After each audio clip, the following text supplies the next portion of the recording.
In the small town of Leadville, Colorado, inside an old and somewhat haunted warehouse, Trevor Bowman was enjoying a dance with his girl Nina. On the other side, his partner Kyle was making out with a girl he had met earlier that same day. Out of nowhere, Kyle started with a really ugly cough and spat blood, but the girl kept kissing him, even with all that disgusting situation. Trevor and Nina were disgusted by that whole scene and went to another corner of the warehouse, where there were some weird things moving in the dark. Just at that moment, the entire town woke up and saw that army soldiers had closed all the exits to make an isolation that would last 24 hours.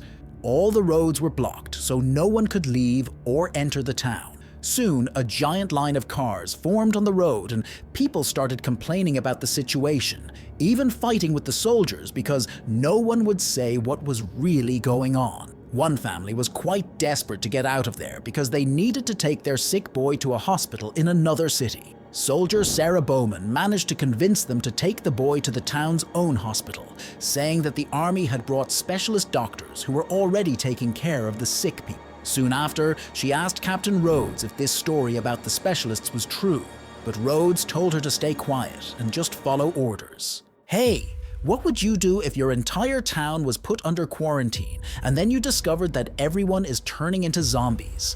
The movie I'm going to summarize today is called Day of the Dead. It's a very good movie that mixes horror, suspense, and action. This is one of the best zombie movies I've ever watched, and I've watched many. That's why I invite you to subscribe to the channel, activate the bell, and leave that like to receive the best recaps.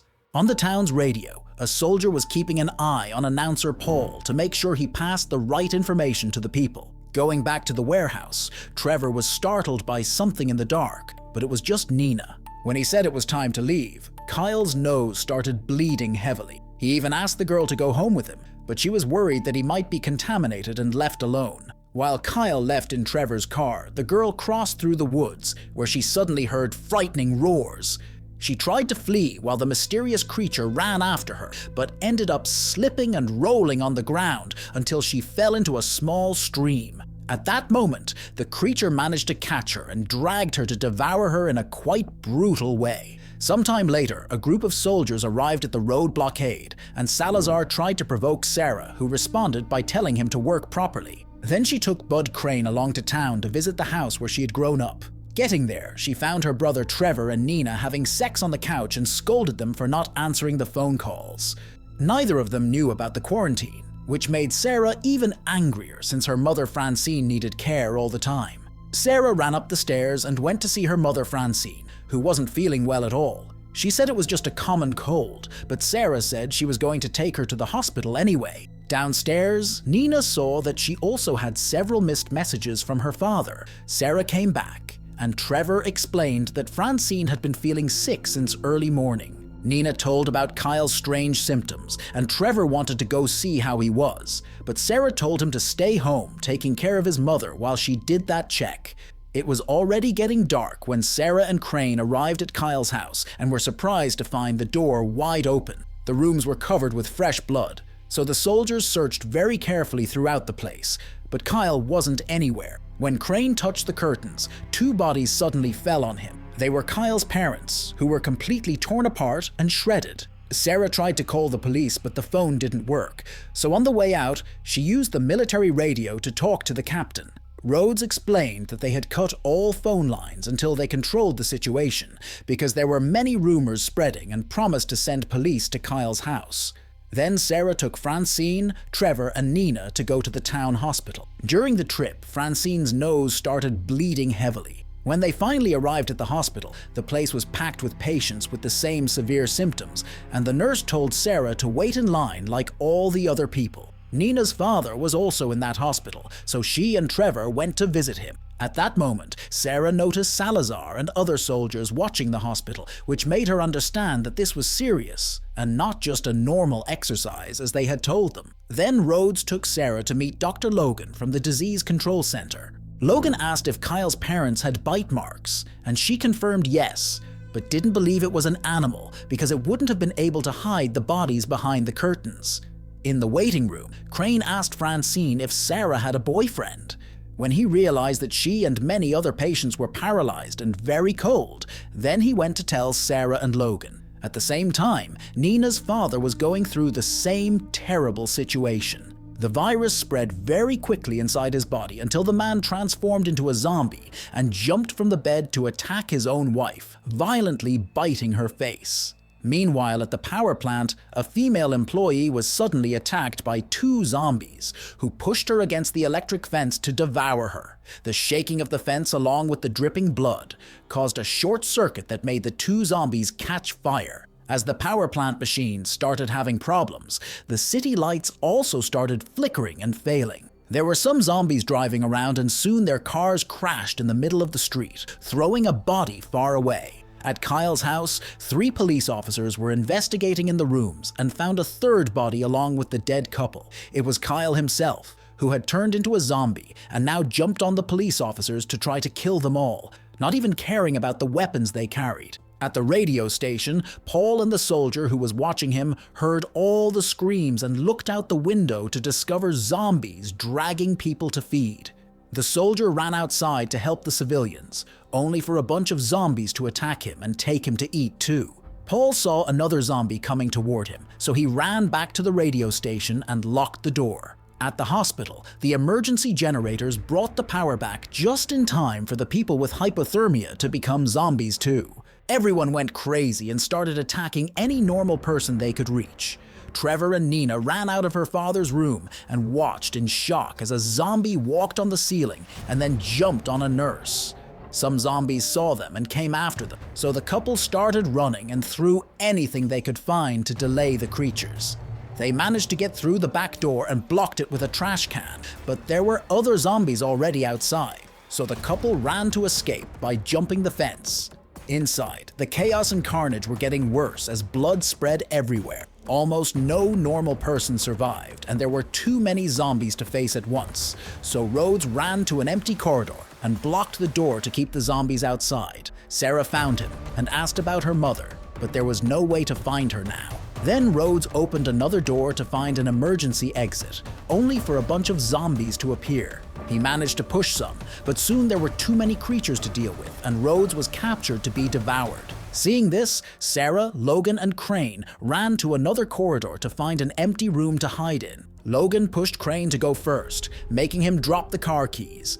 A zombie noticed Crane on the floor and tried to attack him, but Sarah pulled him into the room just in time and locked the door. An irritated Crane pushed Logan for what he did, but Logan pretended he didn't know what Crane was talking about. After Sarah and Crane pushed some furniture in front of the door, the group looked out the window and realized that zombies had taken over the parking lot too. Since Crane didn't have a weapon and Sarah's wasn't loaded, she said they should make incendiary bombs to distract the zombies and escape in a car. Since Crane lost Sarah's car keys, she decided they should find Rhodes' keys to escape in his car. Meanwhile, Trevor and Nina were running through the woods, where they found dozens of dead bodies on the ground. One body even tried to bite them, only to fall dead again. In the end, the couple reached the town center and found carnage there too. However, they noticed someone alive inside the radio station, so they waited until the main street was clear to run to the front door of the station. They started knocking on the door, and the noise caught the attention of a zombie, who started running toward them. Luckily, Paul opened the door and let them in before the zombie could get them. Then Paul took them to the main room where they found the Leitner family from the beginning, who told them their son was dead. At that moment, the wife started coughing, but she swore it was a cold she caught before everything started. Paul also coughed, but Nina didn't know if she should trust them. Trevor ran to the radio equipment to send a message with their location and warn people not to go to the hospital. This message played on a car radio and was heard by Francine, who was now also an infected zombie. Going back to Sarah and Crane, they climbed into the ventilation and moved as fast as possible to avoid zombies trying to get them through the grates. They finally found the room with Rhodes' body, so Sarah jumped down only to be attacked by someone coming out of the closet. She quickly defended herself and discovered it was just Salazar, who had hidden in the closet before everyone went crazy. They took the car keys and went back to the ventilation, not knowing that Rhodes was waking up as a zombie and eating his own eye. Then he grabbed Sarah and used her as a counterweight to enter the ventilation, since he had no legs. Sarah kicked his face to force him to let her go and started moving more quickly. In another room, the zombies hit the ventilation with mops and other tools until they managed to break it, making Sarah's legs fall through the hole. Those monsters wouldn't stop trying to grab Sarah's feet, and Rhodes was getting closer and closer. Luckily, Salazar appeared just in time and helped get Sarah out of that dangerous hole. The two ran back to where Logan and Crane were, but when Crane tried to close the air vent, Rhodes managed to reach him and bit his hand. Sarah quickly grabbed a cleaning product and threw it on the wound, hoping to be able to clean it. Salazar was suspicious and was ready to shoot, but Sarah defended Crane, and Logan said maybe the cleaning product could work. Rhodes was making a lot of noise in the ventilation, so Salazar decided to shoot him to end it once and for all. When Sarah promised that she would kill Crane herself if he turned into one of those monsters, Salazar finally lowered his weapon. After that, everyone made some weapons using what they found in the place, and Sarah took one of Salazar's weapons. Crane broke the window, using a chair, and everyone jumped to get out of that hospital. As soon as they got out, a zombie appeared in front of them, but Sarah's shots didn't help at all. Salazar had to explain to her that only a shot right in the head could kill a zombie. More enemies were coming, and the soldiers had to work as a team to fight against all of them, while Logan just watched. The weapons they made worked very well, and soon all the zombies that were nearby were killed. But unfortunately, the zombies that were inside the hospital started jumping through the windows too. The soldiers continued the fight, killing enemies by crushing or cutting off their heads. While everyone was busy fighting, Logan showed he had his own car and ran toward it. A woman tried to ask him for help, but he just pushed her toward a zombie to protect himself, got in the car, and left. The others saw what he did and spoke very badly of him, but there was no time to complain, because more zombies were coming. Hiding behind a car, they lit several firebombs and threw them at the zombies, making a big fire that slowly burned the creatures until they died. Then they ran to Rhodes' car and had to kill some zombies that escaped the flames before getting into the vehicle. More creatures appeared and tried to grab onto the car, so Sarah drove very fast to make them fall. The group finally managed to get out of the hospital, and as they drove through the city, they saw death and destruction everywhere. In the end, they found a gun store, so Sarah tied Crane to the car for safety before entering the store with Salazar. Unfortunately, Crane started bleeding, and when the others returned with a bunch of weapons, he had already turned into a zombie. Salazar wanted to kill him, but Sarah managed to convince him not to do it because Crane was harmless and was already tied up. So they left before the zombies got too close. At the radio station, a zombie was trying to get in using an emergency ladder, but Trevor threw a television at his head to kill him. When he came back inside, Nina showed him that the tissues in the trash had blood. She grabbed a knife and threatened the adults to confess who was bleeding, but they kept accusing each other. Suddenly, Paul stopped moving and started turning into a zombie, so Nina got desperate and stuck the knife in his head to kill him. Trevor used the radio again to send another message. The soldiers were almost leaving the city, but when Sarah heard her brother's voice, she turned the car in the opposite direction, running over every zombie to not waste time. At the station, Trevor looked out the window and saw Francine, so he ran to meet her and didn't care about Nina's warnings. Francine was far from salvation and tried to attack her son, but Sarah arrived and ran her over with the car. Trevor was crying and couldn't believe she did that, and Sarah had to remind him that that wasn't their mother anymore. Meanwhile, Nina ran upstairs to warn the old couple that they were leaving, only to find the room strangely empty. When she looked behind the couch, she found the dead husband.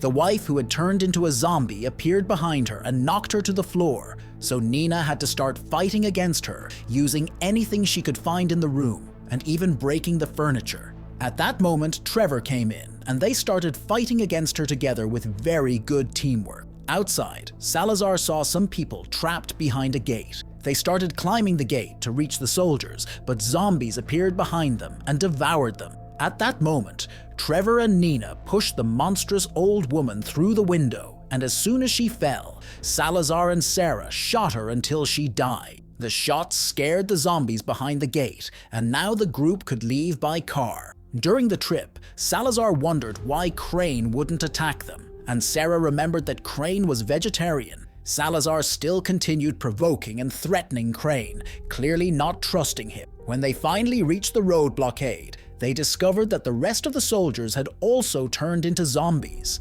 One of them tried to reach the inside of the car, so Trevor got out and shot him. Salazar and Sarah joined him and killed as many zombies as they could with the weapons, but they just wouldn't stop coming. They had no other option but to get in the car and drive back. They didn't know where to go anymore, so Trevor told them about the abandoned warehouse. Sarah drove the car through the forest, and they saw Kyle running among the trees.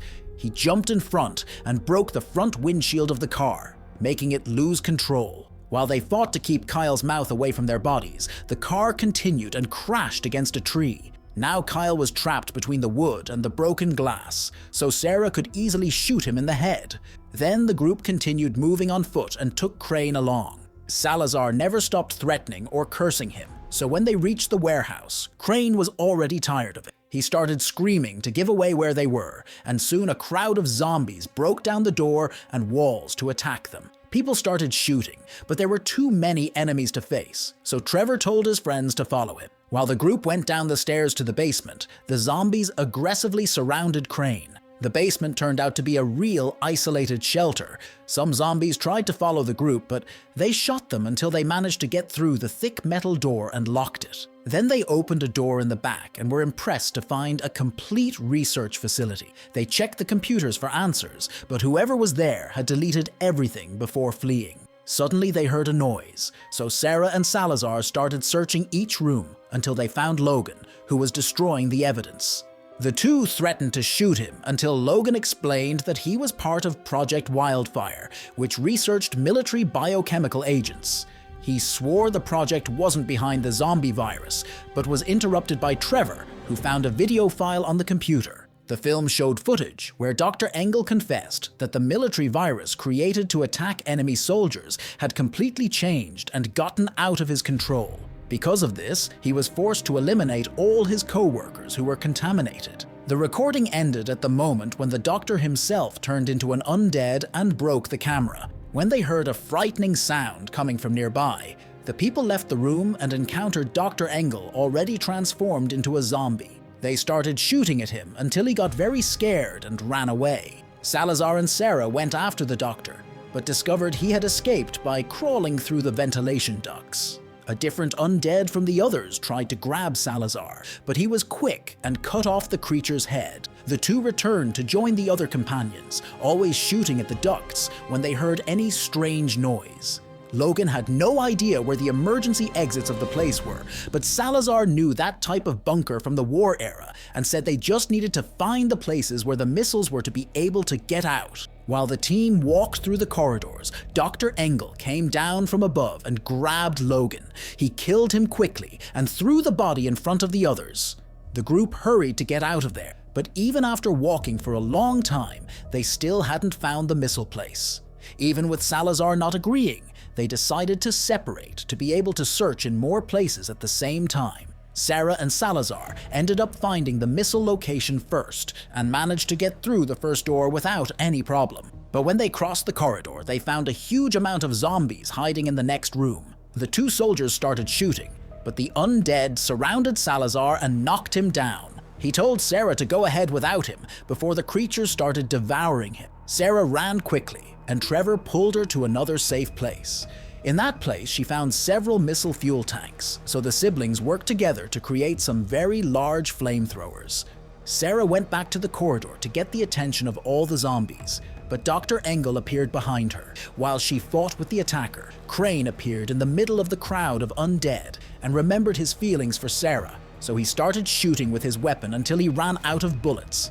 Irritated by this betrayal, Dr. Engel dropped Sarah and ran to cut off Crane's head. Sarah shot any zombie to get everyone's attention before running through the corridor once more. The creatures ran after her, but when they reached the door, Trevor and Nina turned on the tanks. The result was enormous flames that burned all the zombies instantly and spread through every part of the facility, leaving no monster alive. Then the three climbed out of the missile site and found Logan's car. While driving away, they heard on the radio that the virus had been completely controlled. But on the road, there was a loose zombie, and so the movie ends. What grade would you give this movie? The question that remains in the air is, Did they really manage to contain the virus, or are there still more zombies out there? Comment your theory. And don't forget to say what grade you would give this movie. Don't forget to activate the bell to be notified of new recaps. So until next time,